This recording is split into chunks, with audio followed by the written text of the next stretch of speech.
We're about to tell you the greatest story that has ever been told. So I'm here with my great friends, Jamie and Jackie, and I'm so excited y'all are here with me. And we're gonna talk about what the gospel means to us in the most beautiful setting. My hesitation with trusting God with salvation was probably shame for me. I knew how wrong I had messed up. I knew all the things. And I didn't trust that God actually was enough for me. For me, I guess I didn't know that it had implications for my own individual life. It was like, oh yeah, Jesus died, therefore I can do whatever I want.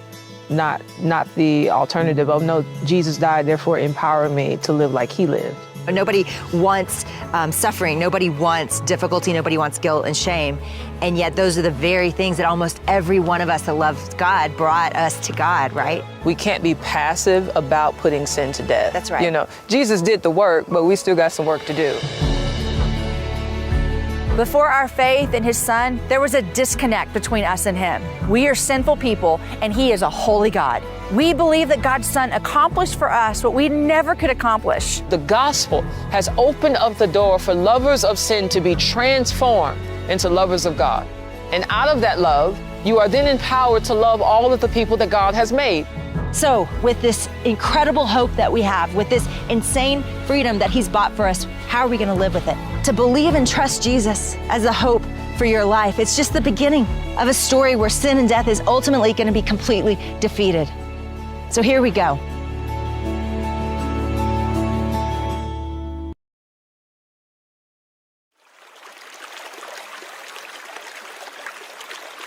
En el último análisis, cuando corremos las cortinas de lo superficial y vamos al fondo de la cuestión, en todas las problemáticas humanas encontramos que absolutamente todas responden a un problema de paternidad. La mayoría de las personas no pueden reconocer esto y se quedan solo con las consecuencias o manifestaciones de esa carencia paterna o de esa paternidad distorsionada o de esa paternidad ausente o de esa paternidad destructiva. Eso hace que la gente viva con un vacío en sus corazones que les impide tener una vida plena. La paternidad de Dios es lo que nos sana, lo que nos afirma, lo que nos da sentido perfecto de aprobación, lo que nos equilibra.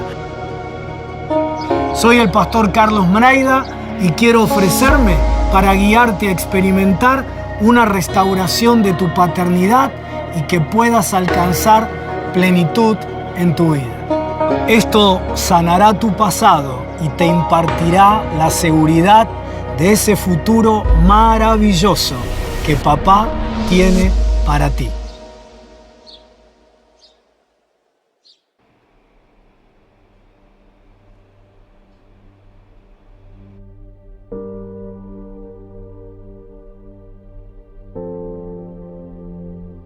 Muy buenas noches, es un gusto para mí estar con ustedes este martes, otra vez 8 de la noche, para estar estudiando este maravilloso libro que es el libro de Apocalipsis, tan atacado, tan criticado también, o tan mal entendido. Entonces es padrísimo el poder acercarnos a la palabra de Dios y estudiar este libro, más en esta época, en todo lo que estamos viviendo como país, como planeta. A lo largo de este estudio de Apocalipsis, tú vas a ir entendiendo muchas cosas de las que están pasando actualmente en la política global, en la moral a nivel global también, en cómo se están manejando las leyes a nivel global también. Tú vas a entender muchas cosas de lo que está pasando el día de hoy en nuestro planeta Tierra y en nuestro México también, a través de estudiar este libro maravilloso que es el libro de Apocalipsis. Y digo maravilloso porque a muchos tienen un falso concepto del libro de Apocalipsis. Muchas veces lo ven como una película de terror, ¿no? Y así lo plantean Hollywood, ¿no? Una película de terror. Y efectivamente es una película de terror para aquellos que han estado rechazando el conocer y acercarse al perdón, a la gracia, al amor y a la misericordia del Creador del universo a través de su Hijo Jesucristo. Pero no es una película de terror para todo aquel que ha descansado y confiado en el Hijo de Dios. Así es que este libro tiene que ser una invitación también, una reflexión para que veamos nuestro propio caminar, nuestras propias pensamientos, filosofía de vida y todo, y podamos entender estos principios, este mensaje tan importante que Dios tiene a través de su preciosa palabra. Antes de entrar ya directo en el tema, antes de entrar directo en el libro de Apocalipsis, en este estudio maravilloso, que el día de hoy está bastante interesante porque vamos a ver una pincelada de lo que es evolución versus creación, que es uno de los temas que me apasionan. Pero también vamos a ver, no sé si alcancemos a ver todo lo que traigo ahorita preparado, pero hoy va a ser un estudio interesante. Estamos en el capítulo 1, sin embargo vamos a analizar varias cosas muy padres. Antes de irme, si se fijan, puse 2 videos de Right Now Media, porque hay varias personas de la iglesia que de repente me dicen, oye, y me gustaría ver algo de material y todo. Le digo, pues ya conoces Right Now Media, ¿no? No, pues no sé ni qué es eso. Entonces yo quiero que todos nuestros queridos amigos y familia que nos siguen por YouTube, que se consideran parte de La Roca, quiero platicarles que durante la pandemia, cuando empezamos la pandemia, para mí era muy difícil el poder pastorear a una iglesia que no podía visitar, que no podía ver. Entonces fue ahí donde nos volcamos hacia las redes sociales, hacia YouTube, hacia Facebook. Aprendimos y todavía estamos aprendiendo a lo que son las transmisiones en vivo. Poco a poco fuimos comprando equipo para poder hacer las transmisiones en vivo, pero también me mostraron esta plataforma, que es una muy buena plataforma, donde tú puedes conocer a través de muchos videos. Hay videos de caricaturas para predicarles a los niños. Hay muchos videos de caricaturas sanas, caricaturas con un mensaje bíblico, y caricaturas muy prácticas también en el día a día.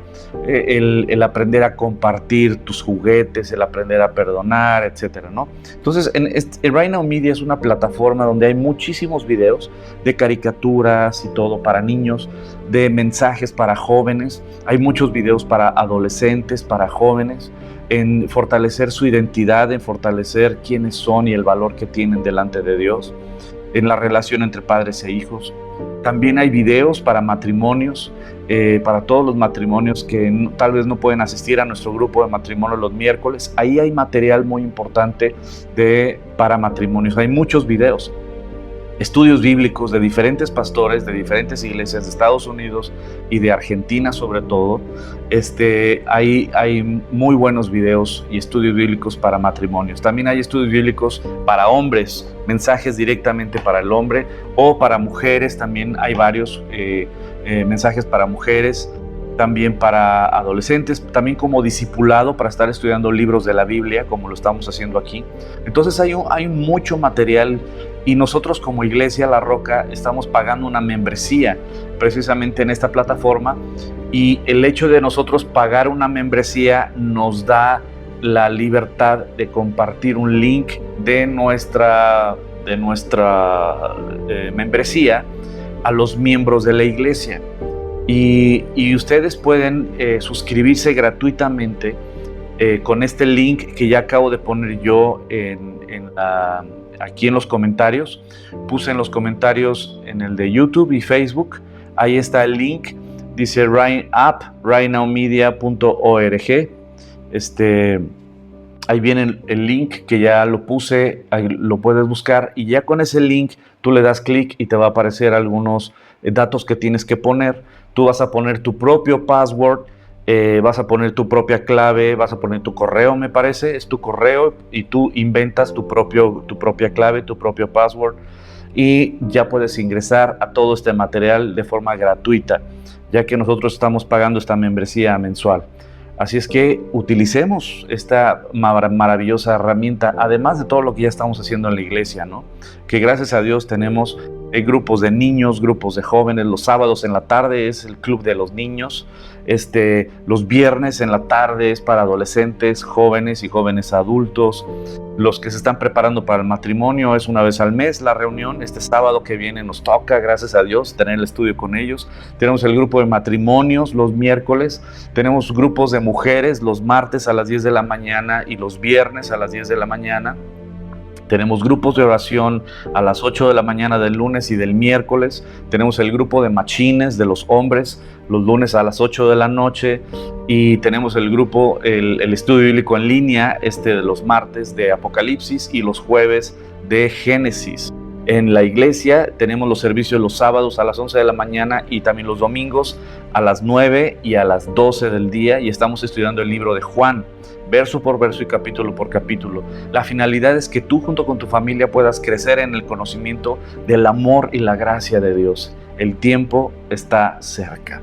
Así es que yo te invito a que aproveches todo este esfuerzo que estamos haciendo, porque realmente es un esfuerzo en todos los sentidos, con la finalidad de que todos ustedes tengan todo lo necesario para acercarse, estudiar las Escrituras, conocer a Dios y crecer en su relación personal y familiar con Dios. Pues vamos a empezar con el estudio de Apocalipsis. Estamos en el capítulo 1. ¿Me acompañan a orar para dar inicio? Precioso Padre y Señor Todopoderoso, te doy gracias por tu amor, por tu bondad a nuestras vidas. Gracias por cuidar de nuestras familias. Te pido, Señor, que abras nuestro corazón y nuestro entendimiento para poder deleitarnos en este libro tan maravilloso que es el libro de Apocalipsis. Ayúdanos a entenderlo, Señor. Solo tu Espíritu Santo puede revelarnos, Señor, la verdad de este precioso libro y de este mensaje tan importante que tienes para todos nosotros. Te pedimos, Señor, que nos reveles tu preciosa palabra, que toque nuestro corazón y sobre todo que este estudio transforme nuestros corazones, Señor. Guíanos a conocerte más y más y más cada día. Gracias te doy por tu Hijo Jesucristo. Amén. Amén. Quiero saludar a mi querido suegro y a mi suegra. Les mando un beso y un abrazo hasta la Ciudad de México. Qué gusto que están ahí conectados. Un ser Castilla, hola, soy un ser, bendiciones, un abrazo, un ser. Qué bueno que estás conectado, hijo. Pues bueno, vamos al estudio del día de hoy. Estamos estudiando Apocalipsis, vamos a estudiar del versículo 1 al versículo 5. Yo sé que ya habíamos visto anteriormente el versículo 1, pero nada más va a ser para ir agarrando el contexto y que vayamos agarrando el contexto precisamente del estudio. Apocalipsis capítulo 1 dice la revelación de Jesucristo. Eso significa Apocalipsis, como ya lo vimos anteriormente. Apocalipsis significa revelación, es decir, es similar a cuando tienes una obra de arte y hay una cortina que lo tapa, ¿no? Y está la obra de arte y ya se junta la gente y llega la prensa y todo, y llega el momento donde vas a revelar la obra de arte y vas a abrir la cortina, y revelación significa, es como un ejemplo de esto, ¿no? Es abrir la cortina para mostrar precisamente el tesoro que hay detrás de la cortina, es la revelación. Y el libro de Apocalipsis, la palabra apocalipto o apocalipsis es la palabra revelación. Y esto significa, ahora empieza así, la revelación de ¿qué? El Apocalipsis significa revelación de Jesucristo. Es decir, este libro trata precisamente de eso, de mostrarnos el poder, la majestad, la naturaleza de quién es Jesucristo. Y dice que Dios le dio para manifestar a sus siervos. Es decir, el Padre es el que está revelando al Hijo, y lo dio para manifestarlo no a todo el mundo, lo hizo para manifestarlo simplemente a los suyos. Y esto es algo triste y hermoso al mismo tiempo. Número uno, Dios se va a mostrar y su Hijo Jesucristo se va a mostrar y se va a revelar solo a los suyos. Y como vemos en 1 Corintios en el capítulo 1, vemos que todos estos temas son locura para los que no tienen al Espíritu Santo, para los que no conocen a Dios. Son locura, dicen, es que no entiendo todo esto, es una tontería, este fanatismo, esta es pura locura. Cuando estudian el tema o leen el tema de la crucifixión, no lo llegan a entender. Me acuerdo cuando fue la película de la Pasión de Cristo, yo salí de la película impactado por la película de la Pasión de Cristo, pero me interesó mucho escuchar los comentarios alrededor, y los comentarios generales eran, que pobre hombre, ¿no? Pobre hombre, ¿cómo le hicimos esto como humanidad? Él siendo un hombre que vino a dar amor y un hombre tan bueno, ¿no? Otros decían, qué bárbaro, qué horrible época aquella de la barbarie, que trataban así a las buenas personas y a los buenos hombres. Y al estar escuchando todos esos comentarios en esa época, me acuerdo bien que yo decía, cómo la gente tiene un velo literalmente y no puede ver la gloria del Hijo de Dios. No ha entendido que no era un buen hombre, no era un profeta, no era un iluminado, no era un maestro ascendido, no era nada de eso. Cuando tú estudias las Escrituras, como lo vamos a ver en este capítulo, y este capítulo es clave para entender la naturaleza del Cristo, la revelación de Jesucristo. Y este capítulo es muy importante. Yo te pido que no te pierdas esta serie del capítulo 1 porque es fundamental. Es el inicio de todo y es clave este capítulo para mostrarnos y revelarnos quién es Jesucristo. Y es lo que yo anhelo, que en este estudio que estamos teniendo, Dios pueda revelártelo. Porque al final de cuentas, todo mi esfuerzo, todo mi trabajo, de nada serviría si el Espíritu Santo no toca tu corazón y el Espíritu Santo no abre tu entendimiento para explicarnos Él, porque al final de cuentas solo Dios es el que se puede revelar a nosotros. Nosotros en nuestra naturaleza caída, por más que lo intentemos, como dice el mismo Jesucristo en Juan capítulo 3, dice que el nuevo nacimiento, cuando se lo dijo a Nicodemo, no es por voluntad humana, no es porque uno quiera, es porque realmente Dios se muestra a nosotros. Así es que pídele a Dios que Él te muestre a su Hijo Jesucristo el día de hoy en el estudio.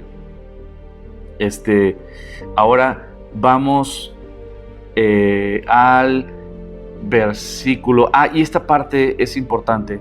Dice, la revelación de Jesucristo que Dios le dio para manifestar a sus siervos las cosas que deben de suceder. Es decir, Dios se va a manifestar a nosotros, sus hijos, a los que le conocemos, y luego dice, para manifestar a sus siervos las cosas que deben de suceder pronto. Esto también es clave. Esta palabra pronto, uno diría, pero esto se escribió hace cuánto, o sea, todavía tan pronto no ha sido, ¿no? Y esto ya lo estudiamos cuando analizamos hace como 3 martes, me parece, o 2 martes, este versículo específico. Y comentaba también que la palabra pronto, recordemos que el Nuevo Testamento fue escrito en griego. Y la palabra griega de pronto es la misma palabra griega en tachei, que significa que algo sucederá rápido o repentinamente o de golpe. Y esto nos debe de recordar lo que nuestro Señor Jesucristo nos enseñó en Mateo capítulo 25.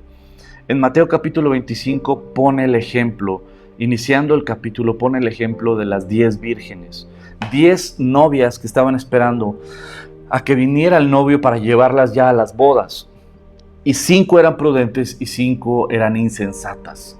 5 estaban preparadas y estaban listas y estaban esperando al novio, y 5 no. 5 dijeron, tarda en venir, todavía falta. No, ya se tardó y seguramente va a faltar más tiempo. Y no estaban listas, no estaban preparadas.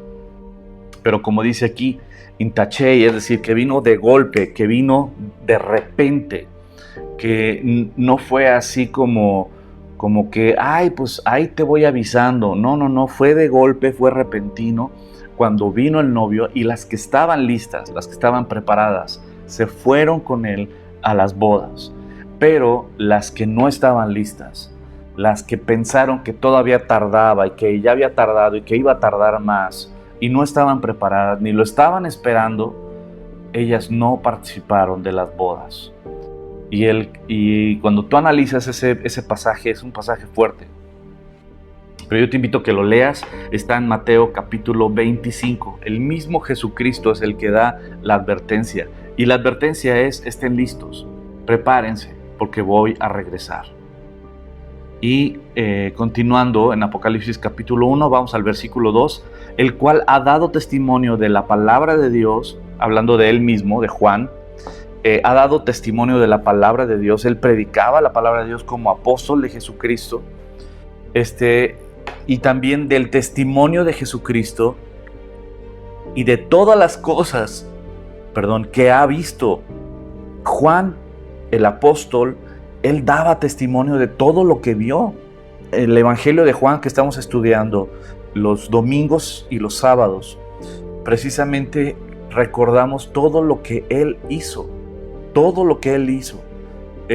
Bueno, ahí Juan también pone un versículo diciendo que no todo lo que hizo estaba escrito, puesto que no alcanzaría un libro, ¿no?, entero de todo lo que Juan le tocó ver y vivir.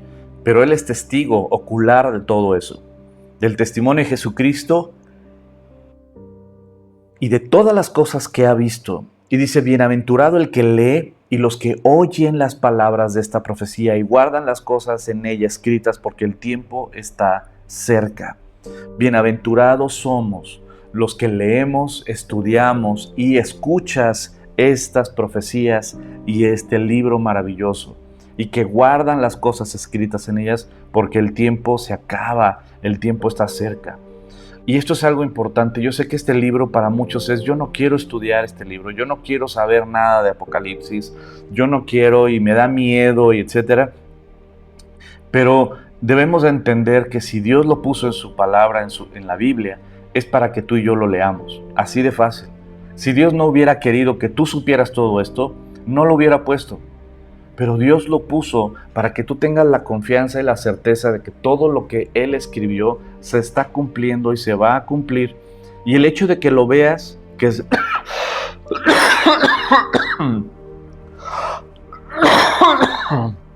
Perdonen ustedes. El hecho de que veas que se está cumpliendo y se va a cumplir, nos hace ver claramente que Dios está en control de todo. Todo está bajo su control.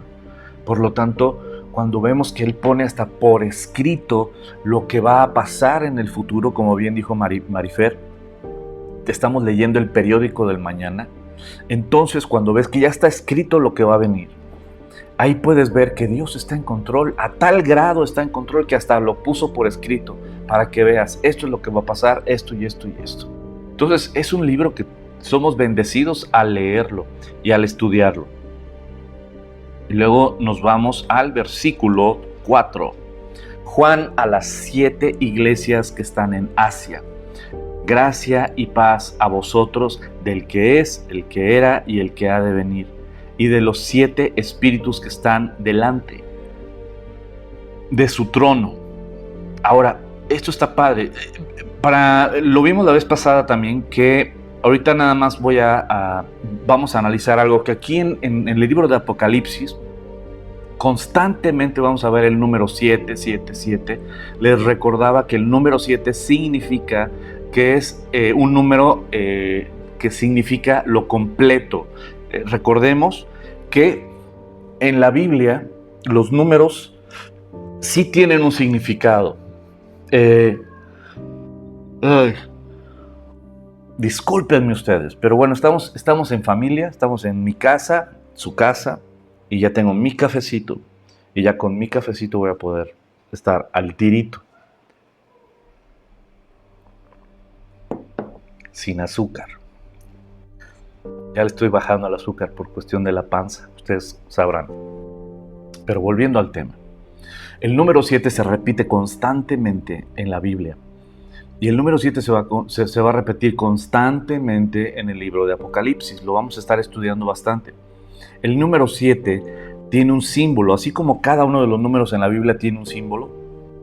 El número 40 simboliza prueba, ¿no? Por ejemplo, 40 días que estuvo Jesús en el desierto, 40 años en el desierto, el pueblo de ¿cómo se llama? De Israel.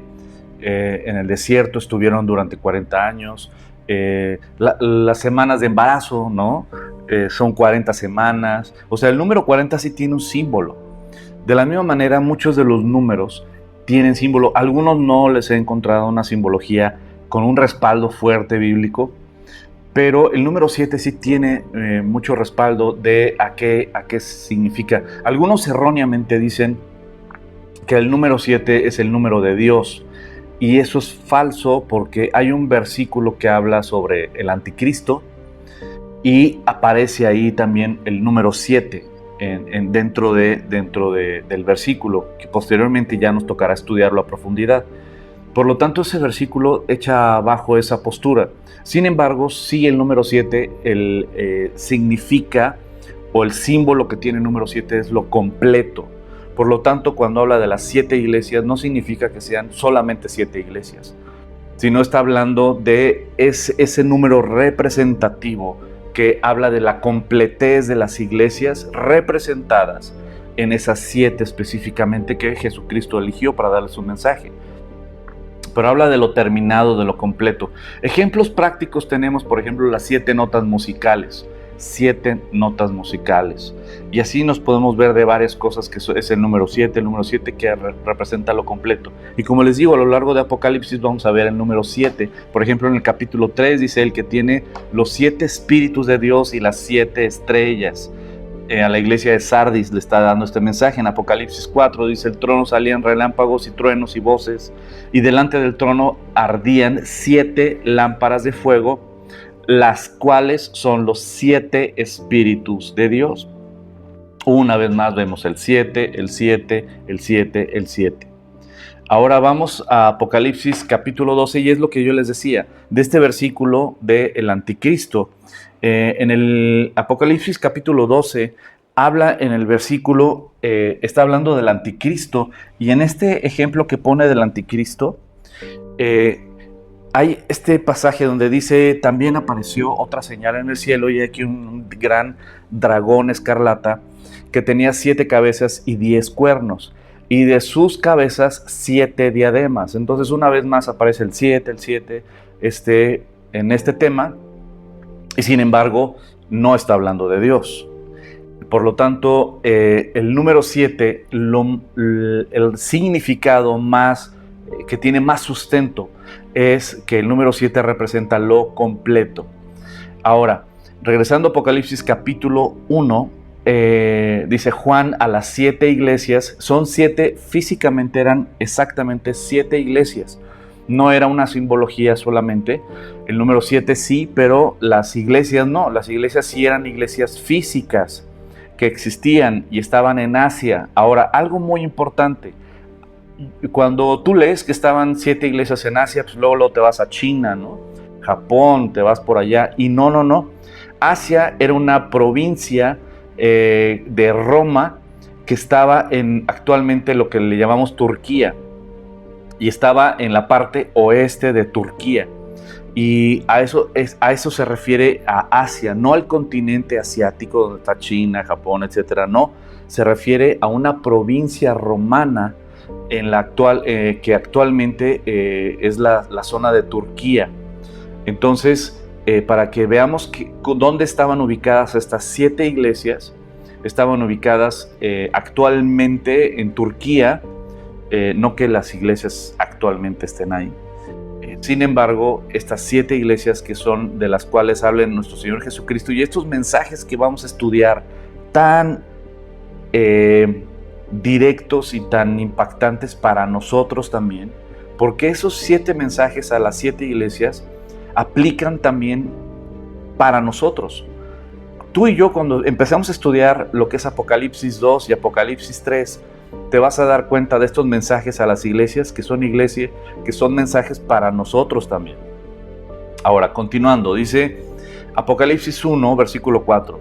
Juan a las 7 iglesias que están en Asia, ya vimos que es una provincia romana: gracia y paz a vosotros. Ya estudiamos la vez pasada el tema de gracia y paz. Es decir, tú no puedes tener paz si no conoces la gracia de Dios en tu vida.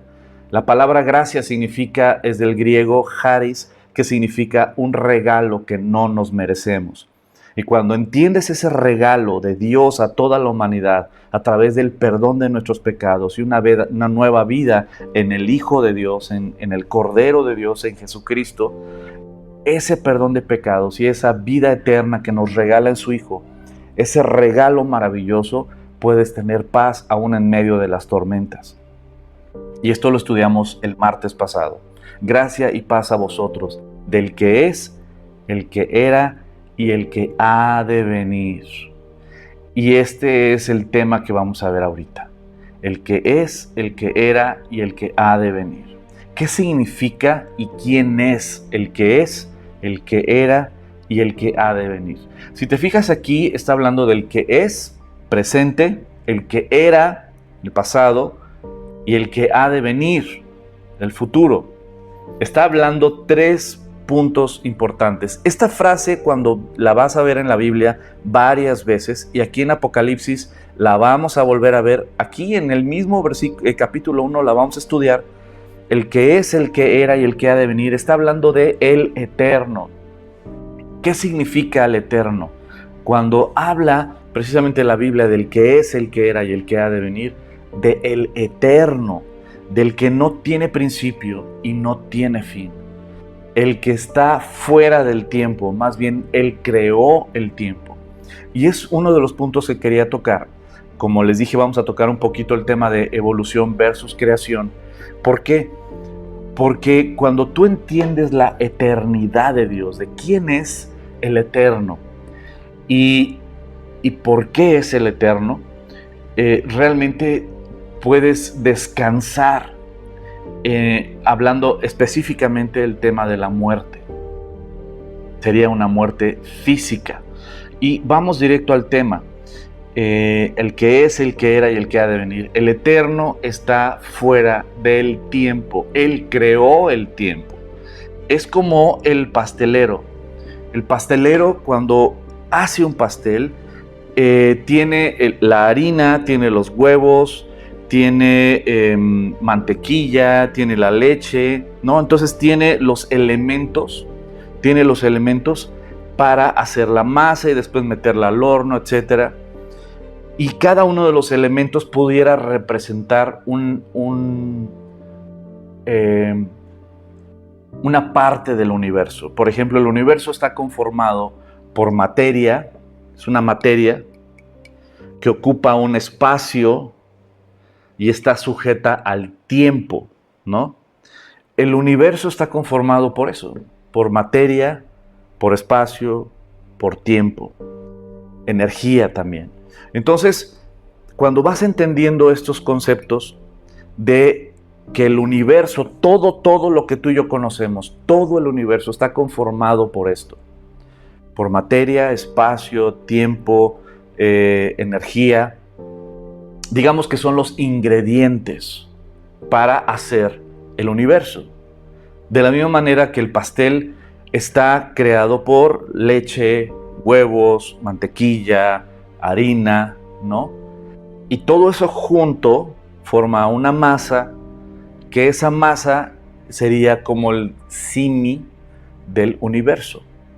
Ahora, el pastelero que creó todo eso está fuera del pastel. El tiempo es como si sería la leche o sería la harina o como quieras llamarle, cualquiera de ellos. Es uno de los ingredientes. El tiempo es uno de los ingredientes. Por lo tanto, cuando no formas parte de los ingredientes, sino al contrario, el pastelero utiliza los ingredientes o crea los, o más bien en el caso de Dios, Él creó los ingredientes para crear el universo. Él está fuera de la materia, fuera del espacio, fuera del tiempo. Él creó el tiempo. Ahora, yo sé que este tema para algunos, que yo he tenido pláticas muy interesantes con varias personas, algunos, por ejemplo, una vez me tocó casar a un biólogo y a una bióloga, eran dos biólogos catedráticos de la UAM aquí en Cuernavaca, y me pidieron que yo los casara, etcétera. Ya fue hace algún tiempo. Celebré la boda, pero después de que celebré la boda, ya vino la cena, y ya en la cena a mí el lugar donde me sentaron estaba rodeado de profesores de biología y de física y algunos alumnos de ellos, ¿no? Entonces, como me ven a mí como pastor y me dicen, empiezan entre todos a picarme, ¿no? A empezar a preguntarme, y no me digas que tú crees en Dios. O sea, bueno, pues sí, es que eres pastor, ¿verdad? Pero es que tú qué tienes que decir sobre la evolución y que tú no puedes negar la evolución y no puedes negar la ciencia y no puedes negar esto. Y empezaron a querer debatir conmigo, cosa que a mí me encantó platicar con ellos. los alumnos fueron los que se empezaron a enojar un poco, ¿no?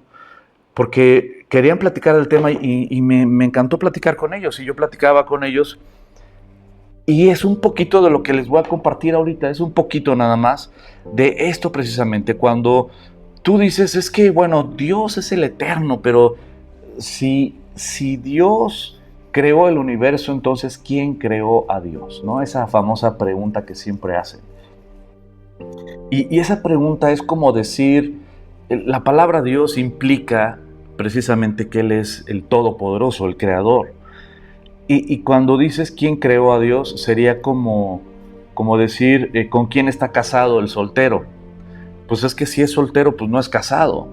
Y si es Dios, pues Él es la causa y todo el universo es el efecto. Esto es lógico y científico. Todo efecto tiene una causa. Y esto es un poquito lo que yo platicaba con ellos, y te digo que es uno de los temas que me encanta. Esto lo dice National Geographic. El universo es todo lo que podemos tocar, sentir, percibir, medir o detectar. Abarca las cosas vivas, los planetas, las estrellas, las galaxias, las nubes de polvo, la luz e incluso el tiempo. Antes de que naciera el universo, no existían el tiempo, el espacio ni la materia. Esto está en la página de National Geographic. Es decir, es importante que veas que esta fuente, que National Geographic, es muy respetada para los ateos, por ejemplo, esto es algo que se maneja normalmente, ¿no? Habla precisamente de que el tiempo está dentro del universo y no existía nada de esto antes de que existiera el universo. Ahora vemos otra pregunta muy interesante que viene ahí en National Geographic, en la página oficial de National Geographic. Dice, ¿qué había antes del Big Bang?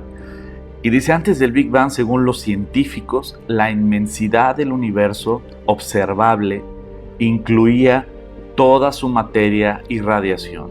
Estaba comprimida en una masa densa y caliente a tan solo unos pocos milímetros de distancia.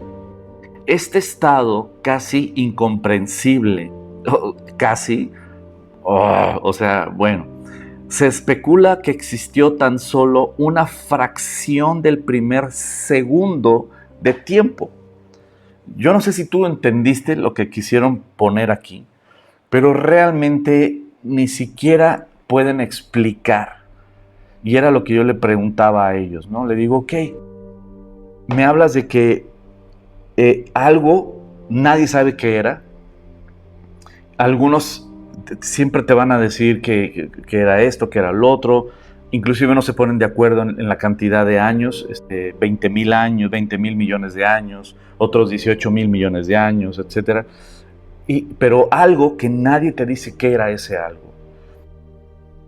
Era un puntito, micro puntito, que en una fracción de segundo empezó a existir el tiempo y explotó. Y de la explosión, no sé si tengo aquí sí, aquí está.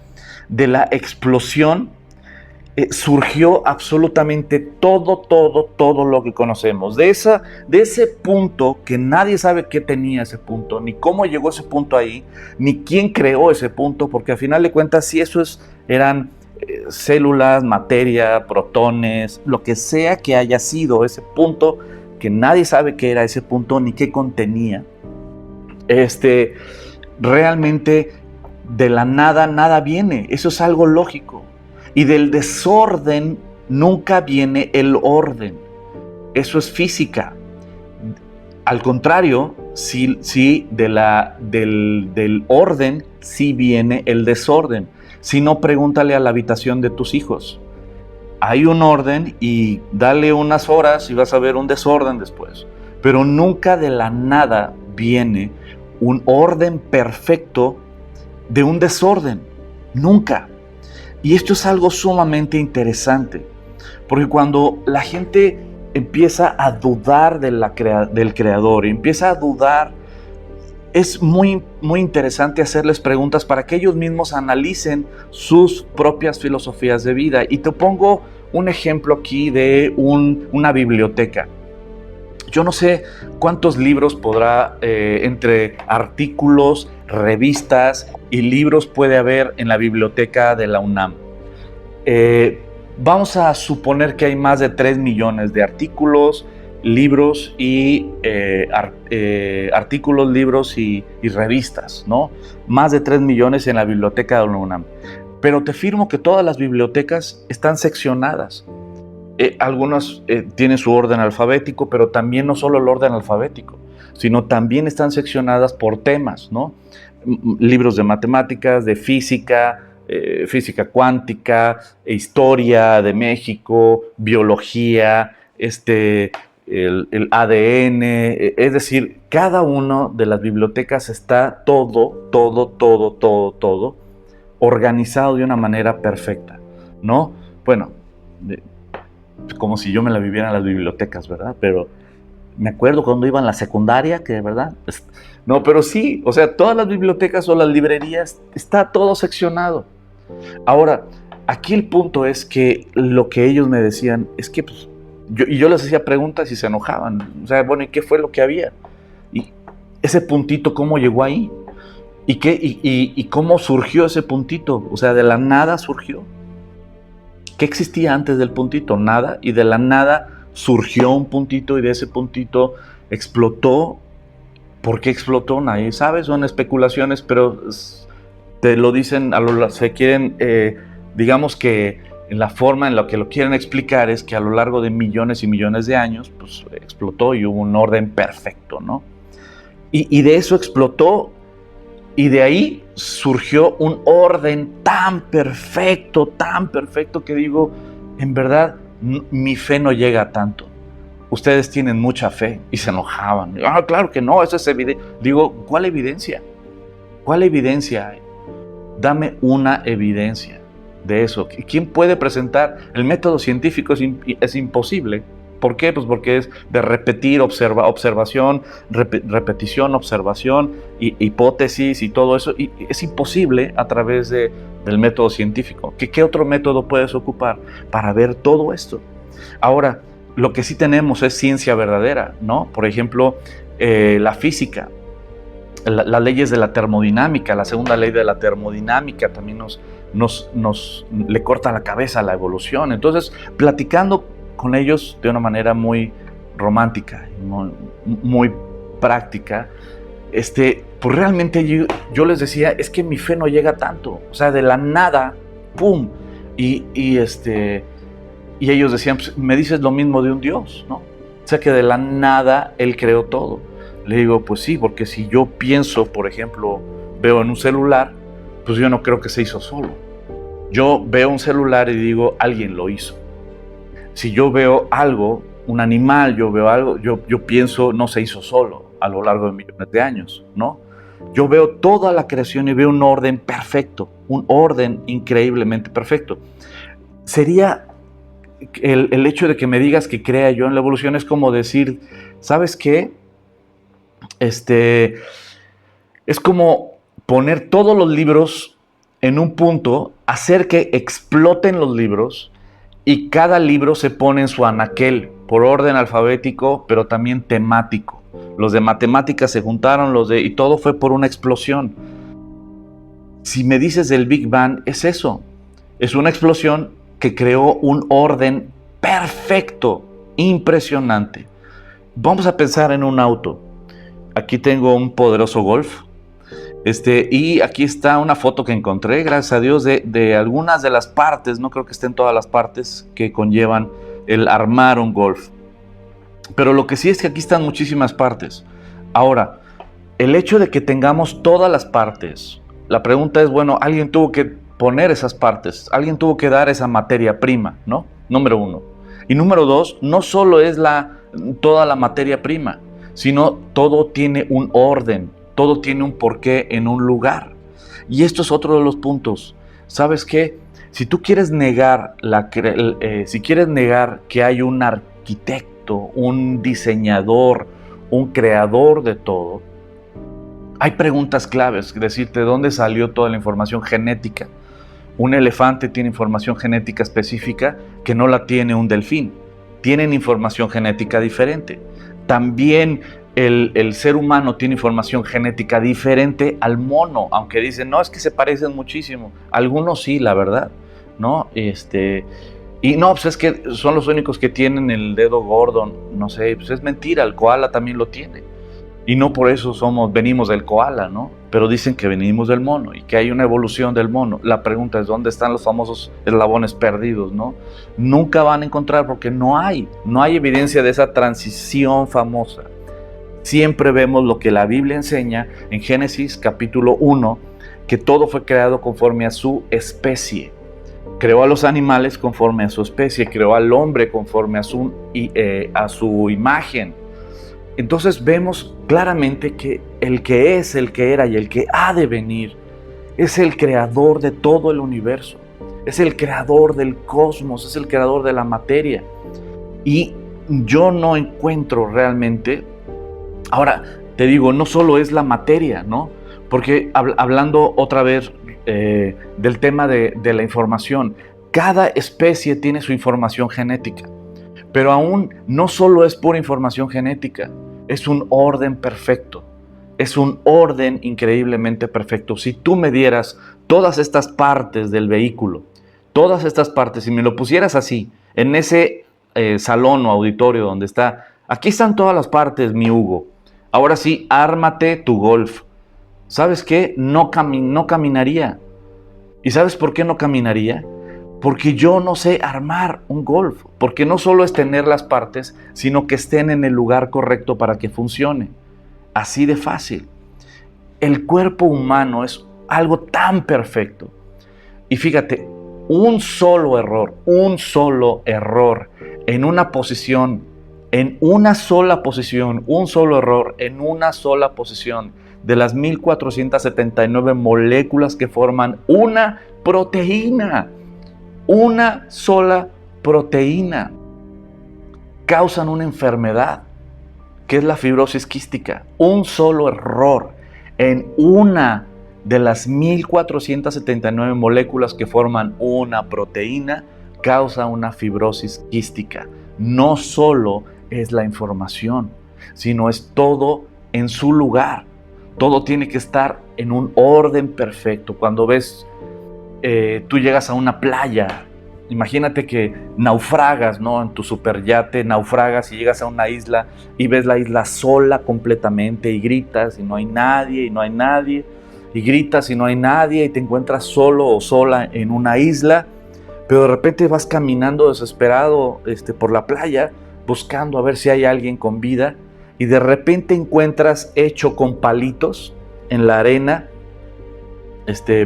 palitos y que dicen Lupita, te amo, ¿no? O el Muffles was here, ¿no? O lo que como quieras, ¿no? O help, o ayúdenme, o no sé, ¿no? Si tú te encuentras eso con palitos, ¿qué pensarías? Millones y millones de olas fueron empujando los palitos para que fueran armando las letras. Ok, pero no solo son letras, sino es un orden, ¿no? María tiene un orden, M-A-R-I, ¿no? O sea, todo tiene un orden. Cuando tú ves eso, no piensas que las millones de olas fueron armando los palitos. Piensas, aquí hay vida inteligente. Aquí hay vida que razona. Aquí hay vida que piensa un mensaje y lo arma. ¿Sí o no? Eso es algo hasta lógico. Ahora, ya me colgué en este tema, discúlpenme. Voy a tratar no vamos a terminar hoy, pero bueno. Y esto es la contradicción de la que les estoy hablando. Hay un área de la NASA, no es directamente de la NASA, pero sí trabaja directamente con la NASA. Es un área externa de la NASA que se llama SETI. Y este SETI es Search for Extraterrestrial Intelligence. You know what I mean. Es el acrónimo en inglés, ¿no? De búsqueda inteligente extraterrestre. ¿Y cómo buscan este departamento científico de la NASA, cómo busca inteligencia extraterrestre. De esta manera, si llegamos a encontrar transmisiones de ondas mostrando un patrón organizado, sería prueba incuestionable de que hay vida inteligente fuera de la Tierra. Otra vez te lo voy a decir. Si llegamos a encontrar transmisiones de ondas mostrando un patrón organizado, sería prueba incuestionable de que hay vida inteligente fuera de la Tierra. Es decir, que si con esas super antenas parabólicas gigantescas como la que sale en la película de Judy Foster, Contacto, ¿no? Esas antenas y que están escuchando a ver si hay algún ruido en el espacio exterior, a ver qué ruido hay. Y si llegan a escuchar algún ruido en el espacio exterior, empiezan a ver si hay algún patrón, para decirlo en palabras coloquiales, como la clave Morse, ¿no? Yo sé que los que son menos de 30 años van a decir, ¿qué es eso de clave Morse? Búscalo en Google. Pero son patrones que te van cada pip, pip, pip, pip, pip. O sea, esos soniditos, cada uno tiene un significado de una letra. Y entonces así se comunicaban anteriormente a través de esos soniditos para dar mensajes. Entonces supongamos que escuchan en el espacio exterior patrones organizados, con sentido, vamos, ¿no? ¿Qué concluirían ellos? Es que si tienen un patrón claramente organizado, habla de que hay vida inteligente en el espacio exterior, ¿no? Eso es la conclusión científica de este departamento externo de la NASA. Ok, ahora mi siguiente pregunta es, ¿el ADN no ves un patrón organizado? Aquí en un avión, ¿tú ves un patrón organizado? ¿No ves tú que los circuitos, todo está colocado en su lugar? Y ves que alguien muy inteligente, pero bastante inteligente, fue el que creó el avión. ¿Ves una computadora y no tiene un patrón inteligente?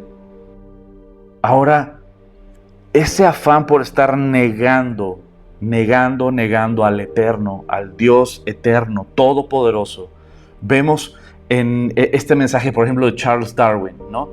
Dice, en la lucha por la supervivencia, el más fuerte gana a expensas de sus rivales, debido a que logra adaptarse mejor a su entorno. Hablando de la lucha de supervivencia del más fuerte. En este afán de negar que el eterno existe, que fuera de nuestro planeta, que fuera de nuestra dimensión, que fuera de este planeta Tierra y del cosmos, hay un creador del cosmos, hay el que es, el que era y el que ha de venir, el creador, el Dios todopoderoso. No existe Dios, no existe nada de eso, solo somos nosotros. Y en estas filosofías de negar al eterno, de negar al creador del universo, de negar que sí hay alguien que literalmente nos creó, que no nos creamos a nosotros mismos. Y en este afán vemos, por ejemplo, el más famoso, Darwin, que es el que, bueno, Hopkins también se hizo muy famoso, pero hablando exclusivamente de Darwin, en esta frase que él decía que en la lucha por la supervivencia el más fuerte gana a expensas de sus rivales debido a que logra adaptarse mejor a su entorno. Ok, pues entonces vamos a ver qué significa esto. La supervivencia del más fuerte. El pez grande se come al chico, o el mejor adaptado a su entorno es el que sobrevive. Los primatólogos sugieren que el comportamiento agresivo o violento debe ser visto como una forma normal de competencia y negociación entre los grupos. Dime una cosa, ¿qué enseña la evolución ante esto? ¿Qué dice la evolución ante esto? No enseña que la supervivencia del más fuerte, el que se adapta más rápido, el que puede dominar. Entonces, ¿qué puedes decirle en las escuelas cuando les enseñas a los niños? Les enseñas evolución, que son producto de un accidente cósmico y que son parte de una evolución donde el más fuerte es el que domina, y después te quejas como educación por el bullying. Pues ¿cómo? Es una ridiculez. Por eso tenemos que entender que somos muy inteligentes al creer que hay vida extraterrestre si encontramos un patrón, pero cuando volteamos a ver el ADN, el cerebro humano, el sistema circulatorio, el sistema nervioso del ser humano, aún un vil zapato, ¿qué pensamos? ¿Fue creado al azar o fue creado por alguien inteligente? Nuestra naturaleza es siempre no querer ser gobernados por nadie. Isaías 45, versículo 9 dice: «Ay del que contiende con su hacedor, ay del que no es más que un tiesto entre los tiestos de la tierra. ¿Acaso el barro le reclama al alfarero? Fíjate en lo que haces. Tu vasija no tiene agarraderas. Tu vasija no tiene agarraderas. You know what I mean?» Por eso, cuando vemos este tipo como el CETIC, este departamento tan científico, anda buscando patrones con sentido, ondas con un sentido que tengan un significado. Como el ejemplo que les puse del mar, las palitos ahí con un mensaje. ¿No sería pensar alguien lo hizo? Pero cuando voltean a ver la planta más pequeña, que es el sistema bioquímico tan complejo que el ser humano todavía no acaba de descubrir, sigue descubriendo cosas. El cuerpo humano sigue descubriendo cosas, el ser humano no acaba de descubrirlo. Un microuniverso impresionante que todavía no acaba de descubrir. El ADN, el genoma humano. Decimos, somos un accidente al azar. Por eso es tan ilógico, tan ilógico, tan ilógico. Pero lo que simplemente concluimos realmente, yo y algunos científicos como Isaac Newton, ¿no? Decimos simplemente es el orgullo, la soberbia, el pecado del hombre, no querer ser gobernado por nadie. Hay anécdotas muy buenas de Isaac Newton, que una vez invitó a unos amigos, colegas suyos, científicos, y en el patio de atrás hizo una como maqueta. Isaac Newton hizo como una maqueta del sistema solar, ¿no?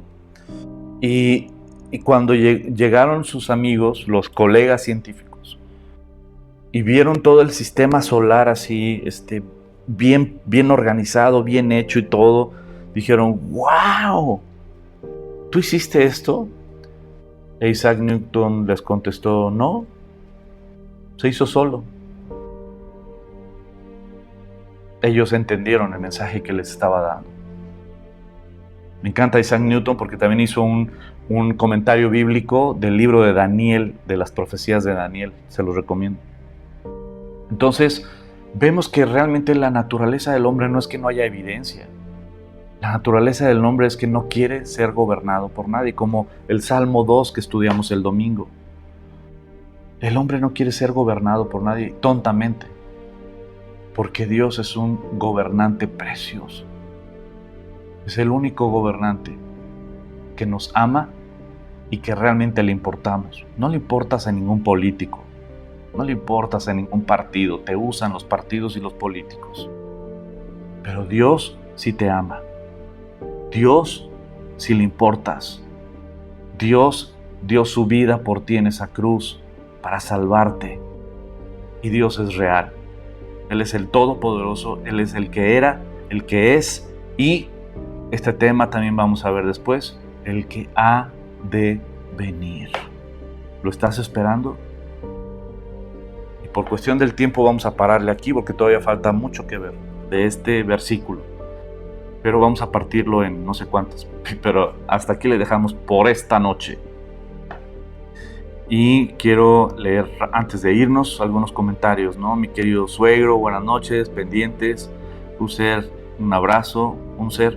Ivonne Benítez, pastor, ¿podemos incluir en nuestras oraciones a Leo Garduño, que aún está grave de salud? Claro que sí, ahorita lo oramos por él.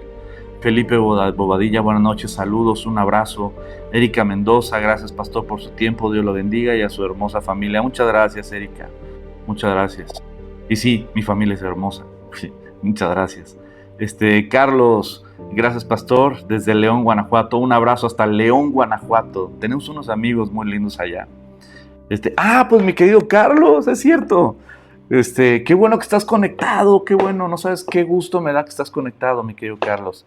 Y ha sido un placer platicar contigo el domingo, Fue una plática muy, muy padre. Les mando un fuerte abrazo a ti y a tu esposita. Aileen, mi querida Moni, de hecho es una antigua enseñanza que viene de los griegos. Heródoto lo menciona. Se pensaba que el universo nació y perecerá de la nada. Órale, mira. Muchas gracias, mi querida Moni. Aileen Rendón. Dice National Geographic solo heredó el desconocimiento. Sí. Mi querido Sergio Arillo pone ahí un link. Ya luego lo checo, mi querido Sergio. Dice, los cielos cuentan la gloria de Dios, el firmamento proclama la obra de sus manos, amén. Un día comparte al otro la noticia, una noche a la otra se lo hace saber. Así es, el Salmo 119 es bellísimo, muchas gracias. ¿Cómo que no? Ahí no entendí. David Friedman, muchas gracias, un abrazote, mi querido. Rocío Castillo, buenas noches, pastor, excelente estudio. Un abrazo, mi querida Rocío, qué bueno que estás conectada. Marifer, gracias, pastor. De nada, al contrario, es un placer. Y pues bueno, vamos a dejarle por hoy aquí. Vamos a continuar, primero Dios, si Dios me lo permite, el próximo martes con la segunda parte de este versículo maravilloso. Ya vimos el tema de a qué se refiere con que Él es el que era, el que es y el que ha de venir. Hablando de que Él es el eterno. Y si Él es el eterno, Él está fuera del tiempo. Él es el creador del tiempo. Él es el creador del universo. Todo el universo está en la palma de su mano. Él es el todopoderoso, el eterno. Partiendo de ahí. Y la segunda parte es ¿quién es ese eterno? Vamos a analizarlo un poquito.